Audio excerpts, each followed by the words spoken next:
I'd like to welcome y'all to the Bias Podcast. Bias stands for Black Issues Addressed Strategically. This is presented by Under Our Watch. As a lot of y'all know, Under Our Watch is an organization we started last year focusing on, issues in the Black community. Today is a hard day for me because I was originally supposed to be interviewing Jason Shankle, and we will continue that interview. But right before we started doing the interview, I got a phone call. One of my mentees passed away, and his name was Israel. I'm a mentor. I mentor at-risk youth kids, mainly in the juvenile facilities, high schools, some kids that have been kicked out of school, expelled, from ages 8 to 18. Like, you'd be amazed what some of the 8-year-old kids are doing nowadays. My guy right here, Israel, though, he was 13. He just turned 13. I met him in the foot in the juvenile facility. And, when I seen him, I was just like, hey, man, what are you doing in here?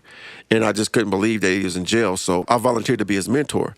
And the little guy he became one of my best friends, man. I feel like I lost a kid because for the past 2 days, Israel, he's been trying to call me, and I was just too busy to pick up the phone. Hi, it's me again, Israel. I just wanted to know if you're available to hang out today, cause um I'm not doing nothing today. Call me back, it's Israel. Fine, because I only have $1. We'll do something. If you have nothing to do, maybe I can hang out with your son for a little bit. Call me back. It's Israel. Bye. I'm hurt that I didn't pick that phone up. I mean, you learn so much when you lose certain people. He needed the guidance, the mentorship that we were providing for him. He needed it, and it was working. We were doing pretty good with him. We had our ups and downs. He was getting on the right path. He was only 13 years old. But what I learned today is it's about taking people for granted, procrastinating, not following through when you give your word to say that you're going to do something. How important that is, because you give your word to somebody and then you don't keep it, and then you lose them. Like, all Israel wanted to do with me was go out, hang out with my sons. He got to play with my sons. Sometimes I would even let him spend the night. And I got too busy for him. I told him I would be there for him, and I did my best. I'm a busy person too, but even when you're a busy person, you just have to tell people that you can't do things. Don't put your word out there and say that you can do things that you can't do, because you'll be in a situation like me. Like right now, I feel like shit. I feel like I let the kid down. I feel like if he would have been with me, he wouldn't have passed away. I'm taking all the burden on that because to make myself better, to make me a better person. It really hurt losing that kid, man. And everybody that met him loved him to death. Like I said, he was a kid. He had his issues, but he needed time to grow. And what I want to talk about, even with the kids and needing time to grow, there are a lot of kids in the juvenile system that are being judged as adults for mistakes that they're making as kids. And I want to be real short with this, so I'll use one of my kids in particular. A lot of y'all, know Remy. Remy's accused of killing a woman in like a road rage incident. That's what he is accused of. The family of the victim that was killed, they're like, this kid killed our mother. This kid killed our auntie. This kid killed somebody's sister. This kid killed somebody's daughter. They saying he allegedly did these things. Well, they're saying he did it, but in court, it's allegedly, and I'm saying allegedly. And I'm using Remy as an example because there's so many kids in Remy's position. These kids, a lot of them, commit murder. A lot of them are accused of committing murder, attempted murders, robberies, home invasions, felony assaults, or you name it. These kids are doing it. And in court, 9 times out of 10, they're saying, you know what, we're tired of these kids.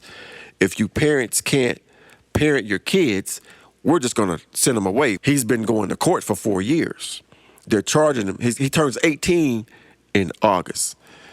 They plan on charging him as an adult, and they're trying to give this kid like 50 years in prison. Because everybody sees everything in black and white. Nobody's stopping to say, what's this kid's story? Like, why would this kid allegedly do something like this? How could a kid get to the point at 14 years old, 13 years old, where he murders somebody? It's like it doesn't even matter in court anymore. And, I have to put myself in a family's shoes. Before I speak, I'll put myself in this family's shoes. Somebody killed my mother, shot my mother with an AK-47. And they said Remy did it. I'm going to use Remy's name because this is real. They're saying that Remy killed my mother. I'm putting myself in their shoes.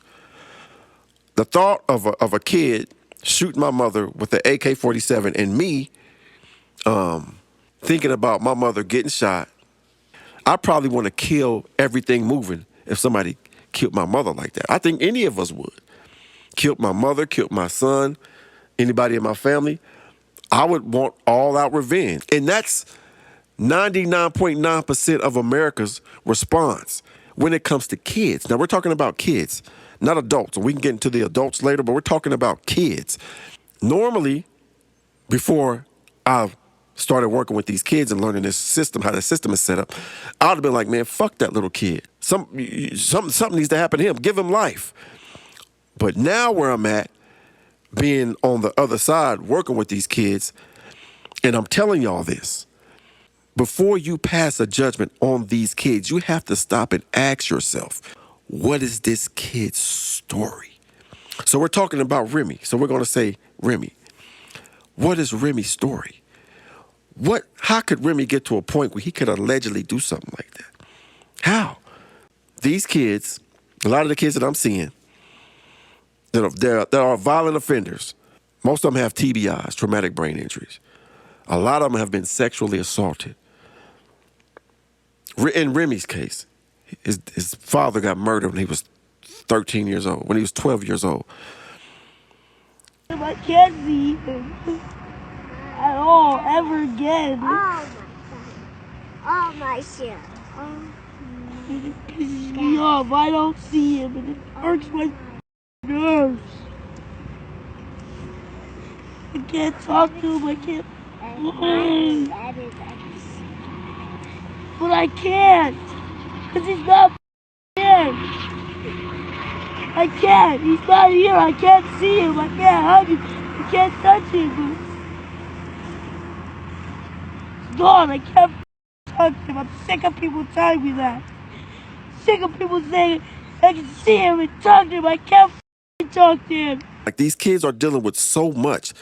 They're dealing with so much trauma at an early age that their brain is in a loophole.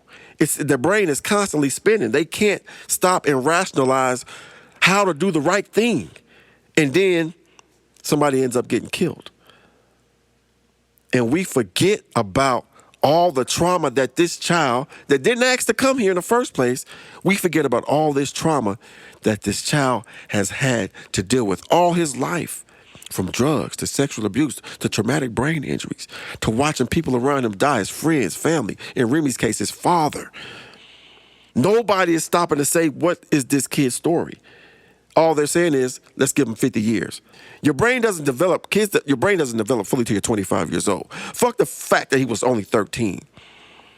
And I'm saying Remy, but I'm speaking on about, personally, about 30 other kids that I know in the same situation. So we ask ourselves, so okay, what do we do? Number one, black men, because this is black issues addressed strategically. Number one, black men, black fathers. Number one, be there. 97% of the boys, the black boys that I visit in these facilities, 97% have the fathers not around. And some of they punk-ass daddies live right down the street. Trauma is real. I know when the word trauma and mental health comes up, and I was one of them ones, we say, ain't nothing wrong with me. I don't need to talk to no therapist. I ain't got no trauma. I'm straight. I'm trying to get money, take care of my kids, this and this and that.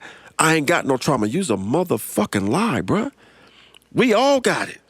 You couldn't tell me just 3-4 years ago that I wasn't dealing with trauma. that I wasn't facing mental health issues. You couldn't tell me that.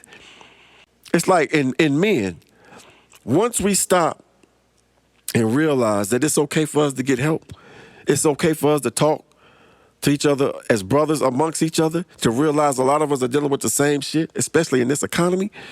That's the only way we're going to break this curse, this generational curse. Us today, we have to break this curse, y'all. We have to break this curse. It's going to be up to us because all the other races, they watching us, man. And I say this all the time. Not only they watching us, they laughing at us, my nigga. But as men, we have to realize, bruh, it's okay. It's okay to seek help, bruh. It's okay just to sit down with your brothers and talk about things. Talk about what's going on in your life, you know? But be honest with yourself. Don't talk from an angle of a lie. What I'm seeing every day, like when I went to the morgue with this mother and they pulled the cover back and I saw her son shot in the face. And I'm not talking about Israel. Israel died today. The incident I'm talking about now, this was a couple months ago. When I went to the morgue with this mother and they pulled the cover back and she turned around and she hugged me. She just squeezed me. I've never been bear hugged that tight. And you know, his dad wasn't there and that's all she had.